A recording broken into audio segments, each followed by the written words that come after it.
So welcome back. We are in the session, which is a part of our Community Connections track, which is brought to you by the Tampa Bay Library Consortium.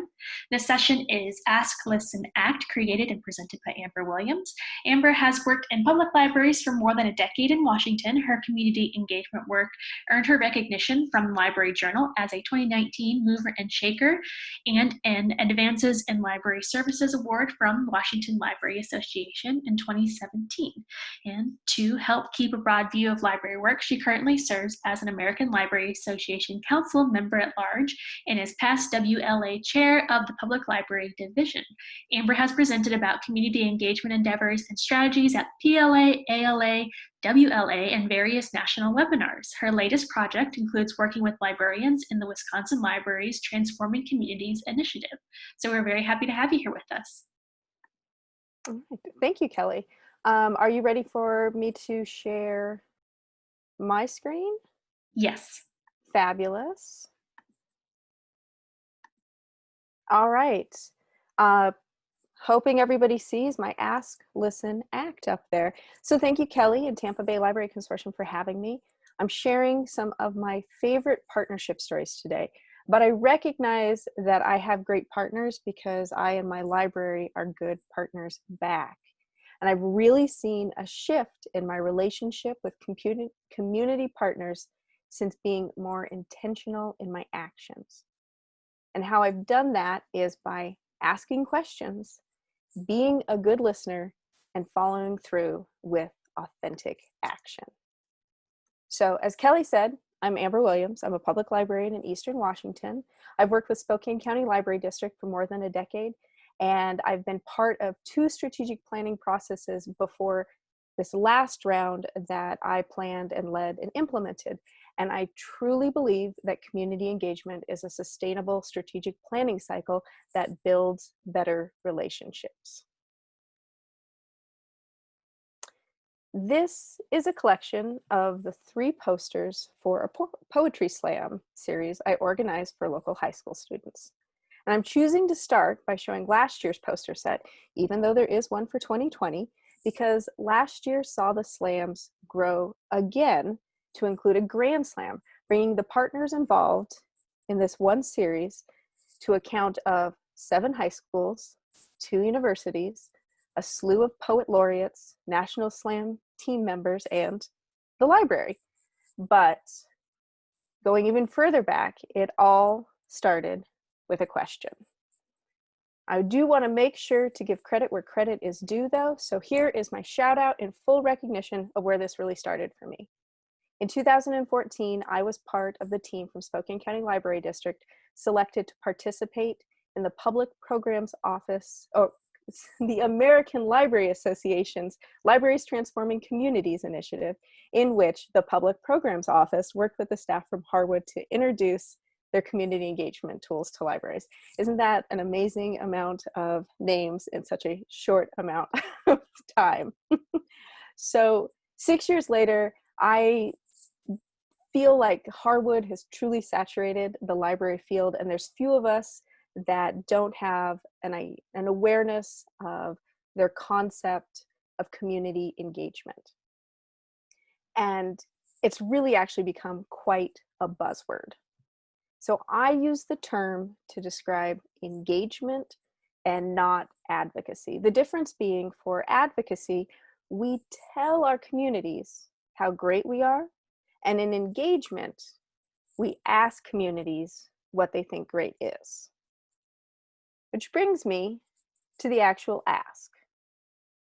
So the first part of this cycle, I really appreciate about the Harwood process and all of their scripts is they start from a place of aspirations. What kind of community do you want to live in? And through the years and iterations, I've adjusted scripts, but I still start there. We focus on aspirations because even in a time of crisis, if we can focus on what we want the future to look like, we can give our actions direction. And at the heart of strategic planning, that's where we're going, naming the direction our organization wants to go and finding partners and people that want to go there too. And if you ask, people really actually do want to talk about this kind of thing, which means you've got to be able to listen. Oh, I missed one.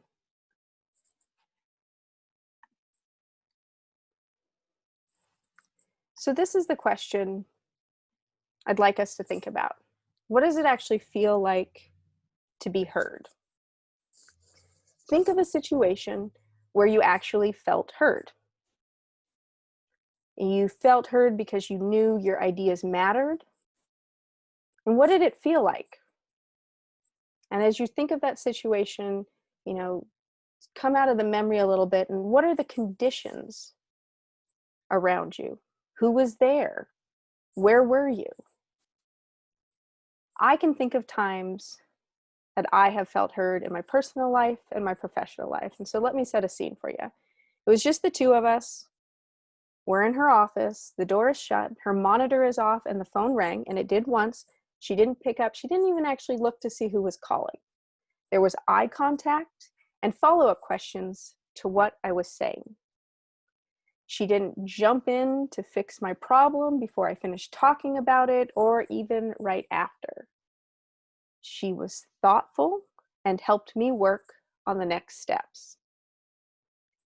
I walked out of that office not necessarily with a solution, but I felt better because I was heard and I knew that somebody was thinking about what I had said. And she followed up later, sending resources she had thought of, and frankly, actually for years, sent me opportunities she thought lined up with the goals I had shared when we were talking. I felt heard, and that was a really good feeling. And in our roles in libraries, we have the opportunity to be good listeners all the time. We have an opportunity to make people feel like they've been heard. And one of the ways that we can do that is the next step, acting on what we hear. So when we listen and we're going to follow up and we've used these great skills, we know that people are going to feel heard because when we take action, we are authentic and accountable. Our actions match what we heard. Authenticity comes from a real understanding of what we're hearing. And it's that not guessing and making decisions with people and not without them, about them. We can listen, but if our actions aren't authentic, then nobody feels heard. We just feel misunderstood. So what does this actually look like? So in 2014, 2015, when we're doing this out and about in the community and we're asking these aspirational questions, I heard from our rural communities on the north side of the county about wanting more cultural activities where they were at. I heard, and these are actually direct quotes, "Why are all the cultural events downtown?" And by downtown, they mean in the center of the county, which for the rural area is about 28 miles away. There aren't public transportation between the north side and that city center. And I heard a lot about opportunities for kids. So in 2015, I had an opportunity to expand on what one school was doing in the form of a poetry slam. They had a poetry slam competition each year, and we're very proud of it and its popularity and success over the years that they had been doing it. I wrangled myself an invite to be a slam judge in 2015. I had never been to a slam, poetry, anything, and I was not ready for the experience of more than 60 performances over 6 hours that all needed an immediate score. It was, a little exhausting to maybe say the least. And not every performance is great. But the culture of it is amazing. There is so much support from the audience for the poets. And this is high school. And maybe I'm a little far out from high school and I've watched too much TV, but my perception of students getting up there and sharing intimate details of their lives on a stage, I was concerned. And there was no need to be. It was just applause and support. And as I said, it was amazing. And so I told the teachers that. I was like, this is amazing. Tell me more about it. And they told me about the history and where they saw it going and how they really wanted their poets to be able to compete with other poets. But there just really wasn't that opportunity. So you can see, this was a pretty easy no-brainer. I was like, well, I'm the library. And in my role, I work with other schools. So let's talk to them. And in 2016, we were able to implement our first Northern Slam. Our very generous friends group really took the idea of having more cultural events in the area and sponsored the expansion. I recruited 2 other high schools, and the staff from all 3 of the high schools worked together so that the other 2 schools could implement something like they did in-house, an in-school slam to help select their slam team members for the Northern Slam. And as you can see from the poster there, it happened. It was this free event held in, one of the high schools' auditorium, and 150 people came to it to watch 15 high school students do poetry. But, looking at that poster, this is how I got the poster. I reached out to the design school at Eastern Washington University and asked if it fit with any of their winter classes to do a project to design posters and t-shirts for the slam. And at that point, it actually didn't even have a name. That was part of the ask. I was like, I'm going to have a poetry slam up north. I don't have a name for it, but can you guys help me make something for it? And then what the school actually did, so the university had their own competition, and the Northern Slam was born. The Friends offered cash prizes to first, second, and third places of the poets, and every poet who participated in the Northern Slam got a Slam t-shirt as a thank you for sharing from the Friends. It was a really great success. As I said, 150 people came in a rural area to watch 15 high school poets share original work, and it's become an annual event. And the relationship between the library and these schools improved so much that I had a clear model of success. So we expanded it, and in 2018, also started the Valley Slam with 3 additional high schools. In 2019, the top placing poets from each slam competed in a grand slam that we worked with Gonzaga University to host. And on top of hosting, what they wanted out of it was an opportunity for their students who were looking into going into teaching English in high school were recruited as judges and participated in the process of implementing, like this is how it's implemented and done, and now you judge it and see the culmination of what these students have worked for. Over the years and 9 slams later, and I admit that's a tough spot because there was also supposed to be a Grand Slam 2020 and it originally got postponed in March, and well, given how things have gone, it unfortunately did get canceled.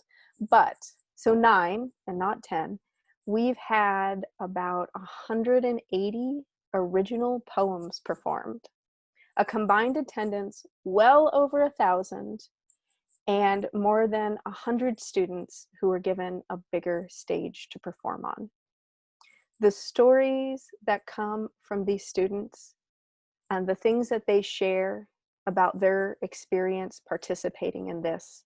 I know one student who participated in the first 2018 Valley Slam as a junior, and as a senior wrote his based his senior project off of the history of slam poetry and changed what college he went to.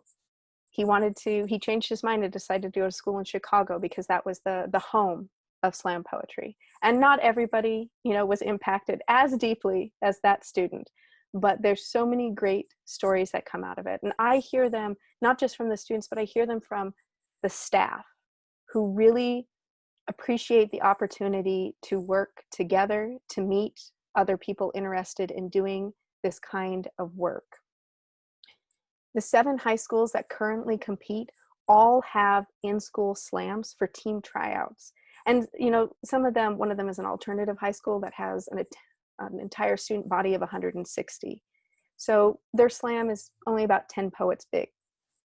But some of the bigger schools have 60 more students who are competing to take, one of 7 places. Staff have helped start 3 poetry clubs, and I'm now being approached by schools who want to participate. Outside of the amazing relationship the library has seen with all of these schools, we've also created great relationships with students. It's become so much work as it grows and continues to grow, but I absolutely love it and it shows. And I'm not sure what next spring is going to look like as far as an in-person slam goes, but I know, because I have such dedicated partners in this, that we will make something work for the schools. As this has grown, other library staff have helped. And if it wasn't for their help, I wouldn't be able to expand it. And there are limitations to our resources. And we're going to hit a point where we can't do any more even on this. Success makes success. And we can't do everything. And so sometimes partnerships and projects, they don't work out. And we have to recognize that that's okay and step away from it, because there are so many amazing opportunities to be had. In 2014 and 2015, another thing that I heard a lot about was teens need work experience and opportunities for these intergenerational, working together. I'd like to see more age groups work together. When we talked about what kind of experience teens needed, what we heard a lot was customer service. And I chuckled because the other thing we heard was the term soft skills, which I just, shudder at. But it was. They're like, our teens need people skills. They're spending too much time in front of screens. Well, just jump to 2020 and get excited about screen time. So what we did in response to this, our action was, we worked with schools to advertise volunteer opportunities for teens to work with seniors and their tech questions. We reached out to retirement facilities to get interest. And it was actually part of our LTC efforts with ALA. So they created this really nice ad about it. And thankfully, they did that, because I don't actually have any pictures, because it was a complete bust. Not a single teen volunteered and not a single senior signed up. But you know what? I admit, I actually love a good fail. We learned from this. We learned that this isn't actually what either group wanted to do, and needed to kind of go back and ask people again to help expand on what they were saying. And the other thing about a good fail is it means that you don't have to keep doing that work, which is less on your plate. That's never a bad thing. And the schools, they knew we were creating programs to advance the success of their students, that we cared and we had followed through on what we heard, and we were going to go back and try some more. And it was the same thing with retirement communities. Our effort was shown, and they knew that we were authentic in our efforts and we were accountable to what we had heard. We found success in these areas. We eventually did, but it looked more like all ages programs. It was offering more family-friendly things to do that grandparents could come to with their grandkids, and there's that larger age appeal. And on the teen side of things, we have had an amazing success in offering short-term employment opportunities, which are 6-week paid positions in the summer and 12-week paid positions in the school year, requiring, a minimum of 24 hours over that time frame and a maximum of 40 hours. And they're in learning really hands-on, like how to do things and then how to teach others what they're learning. And every school that is part of our SLAM series has been really, really excellent at helping us spread the word for those opportunities. All right, so let's jump to 2018. It's time for us to do another strategic planning time, and we're back out with intention, talking to our communities, asking about aspirations, hearing about concerns and ideas for progress. And I'm going to brag for a moment about an amazing woman I work with, Eileen Lupert. She's the managing librarian of the Spokane Valley Library, and she just exemplifies what a good partner looks like, both for the library and for the people, for the library as in like she's a great partner to us as an employee, but also a great partner for community members, on behalf of the library. All right, sorry for the pause there. I moved the screen and I saw it blip in things. So in her role as the managing librarian and building off of the things that she heard from the Spokane Valley community in 2014 and 15, she really integrated herself into the social service organizations in both the Valley and at a county level. And in her leadership role in the county-wide organization, the Homeless Coalition, Eileen helps organize an annual event that draws people needing services from across the county. It's called the Homeless Connect. And she's been part of its implementation for years. And this is actually her in 2019 at it, helping someone. And library staff have a table that we set up where we're offering cards and we're sharing library information. And it's there for people who are experiencing homelessness, on the verge of it, or just need access to social services, but recognize that it takes so much time and energy and resources to get to the different resources. So gathering them into one place so that people can come that day and talk to all the people they need to talk to. So that's the Homeless Connect. And in 2018, what she heard from Spokane Valley is that, there's services, but they aren't here. And I really love this quote: "Hunger is solvable. People living on the streets can be fixed. We have the resources to solve these problems if we have the togetherness to do it." What we heard was that there's a concern of access to social services, but a willingness to work together. There's a lot of different opportunities and organizations and help available, and generally speaking, they're just down the road in the next city over. But Eileen used the connections she had made in the Homeless Coalition. She rallied the people who were talking about working together and started a second event in 2018, the Valley Connect. So when I talk about the social services, I'm talking about like a warrant fest.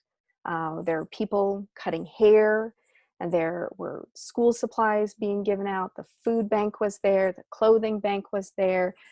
Housing services were there. And the first year they did it, they had more than 300 people come in just 3 hours to talk to the various vendors. The first year she hosted it, I think it was 37 vendors. And the second year she had 45, and the numbers are they're going up. And they're not going up necessarily because, the increase of the people who need services is going up. It's going up because people are finding that this opportunity is there. And she would be quick to say that this is the work of many, many people, that it isn't her on her own. But, well, she's not here, so I can talk about her and say what I want. And she's fabulous, and she basically does it all herself. No, it's a lot of work. But it's a lot of work because she put the effort into these partnerships and has proven over and over again that she is accountable and she has followed through. And they are all willing to work with her because of this. Yes. So there will be a third Valley Connect this September, and I'm not sure what it's going to look like. Again, so many unknowns. Yeah. All right. So this brings me to 2020. And how do we be a good partner in 2020 when the field has changed so very, very much? What a year. It feels like the last season of a show before it gets canceled. And some of the plot twists are just that absurd. And I'm thinking of hornets and cicadas, specifically. But when libraries closed our doors in March and schools sent all the kids home, we were all wondering what to do and what would be safe to do. And how could we continue to be a good community partner when it felt like we couldn't do a big chunk of our jobs? I felt like I was doing nothing to help. And it was just making the whole situation worse for me, personally, and just how I felt about all of the things. And I didn't want to guess at what people needed, and I didn't want to inundate them with all the possibilities. So, I thought back of, well, how else do we figure out what people really want? We ask. And it felt a little tone deaf to just ask, what are your community aspirations? Because I think I could guess what their community aspirations were at that point. They probably wanted to stay safe. They probably wanted to stay healthy. I think that that's still a lot of what we would hear. But because, again, thinking about if we start with aspirations and we think and look forward, it gives us direction on what to do. So I reached out to established partners who I know would pick up the phone when I called, and I asked if they had a few minutes to talk. And instead of asking what kind of community they wanted to live in, I framed it around what was happening. And I started with, well, given what's going on right now, what are you and your organization working towards in the next month to few months if you're planning that far out? I asked about, well, what are the barriers? And what have you already tried, or what are you going to try? And one of the school districts that I work with for the Poetry Slam, you see, this is why I talked about the Poetry Slam, because, man, I love working with schools. We have such similar mission statements, and we fill in each other's gaps so well. But one of the school districts I work with for the Poetry Slam, which is in a rural area of the county, and when I had this conversation with staff and the superintendent, I heard that their goal was to make sure all students could keep learning. It was as simple as that. Like, we need to make sure our students can keep learning. And to address it, we're just going to focus on math and literacy. And really big surprise here, the barriers that they had a lot to do with access to resources and the internet. And they got a grant, they got to buy hotspots, but they're in such a rural area that the hotspots don't have anything to connect to. There just isn't coverage.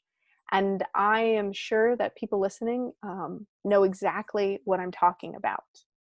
So they were able to get every student a Chromebook, but every home doesn't have internet and can't even get it with a hotspot. So this particular school district spans 3 counties. They're up in like the northeast corner, and all of their buildings are actually in my county. And by knowing what they were working towards and what those barriers were and what they had tried and what they were going to try, I was able to act in a really meaningful way. And it was really simple and straightforward, and it wasn't a lot of work, and it doesn't sound like that big of a deal, but it was, here are a list of our resources and databases, but instead of giving you a list of every single one of them, I'm just giving you a curated list of the ones that have to do with math and literacy by age group.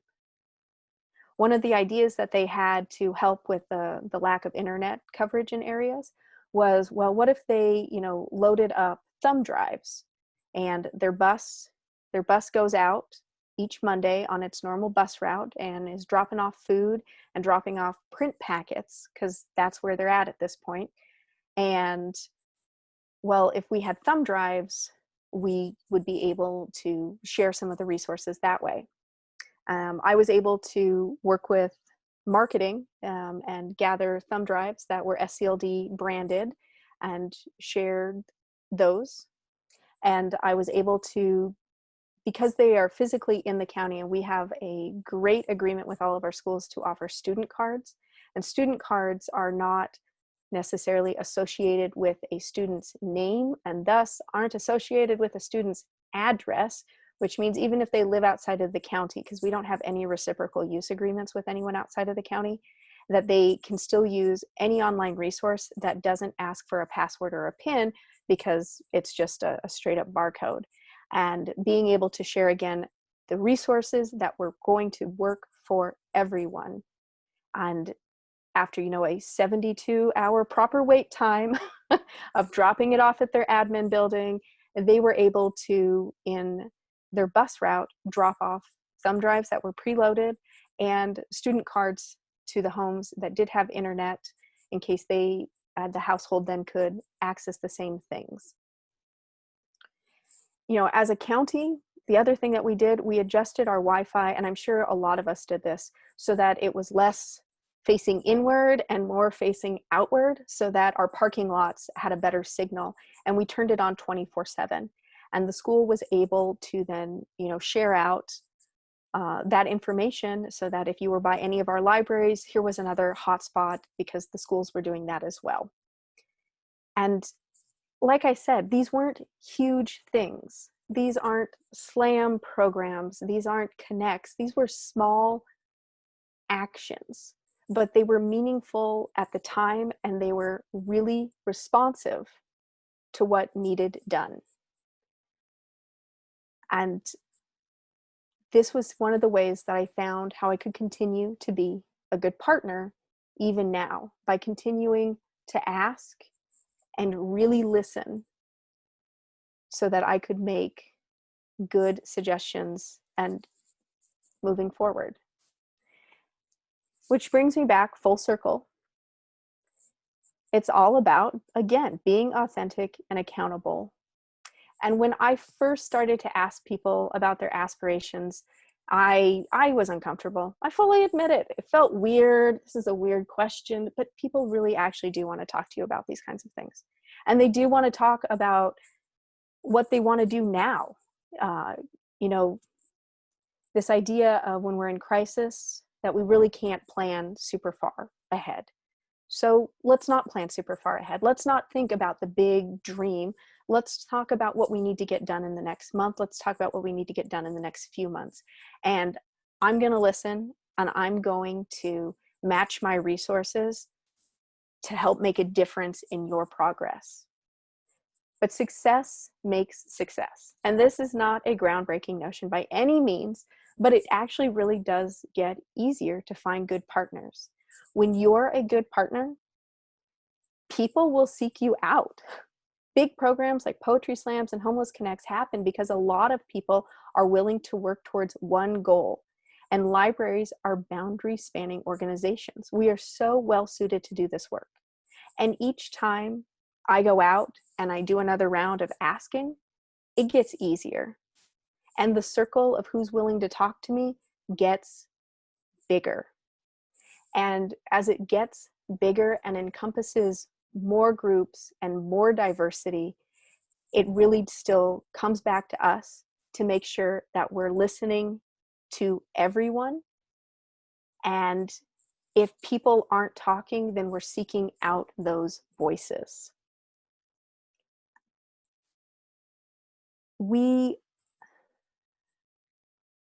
It's easy to start by running with the willing when it comes to community partners. And I fully endorse that place to start. But once you've gotten to a point where you've gotten comfortable, or even, once it's become comfortable, then it's actually time again to step outside of that box and again make yourself uncomfortable. And I wholly include myself in that statement. I know that I need to step further out and I need to help identify who I'm not hearing from. Because as community partners go, I do want to be authentic and I do want to have it be well represented of my entire community and not just the people who are willing to work with me. So being a good partner, it's the golden rule. We treat people the way we want to be treated.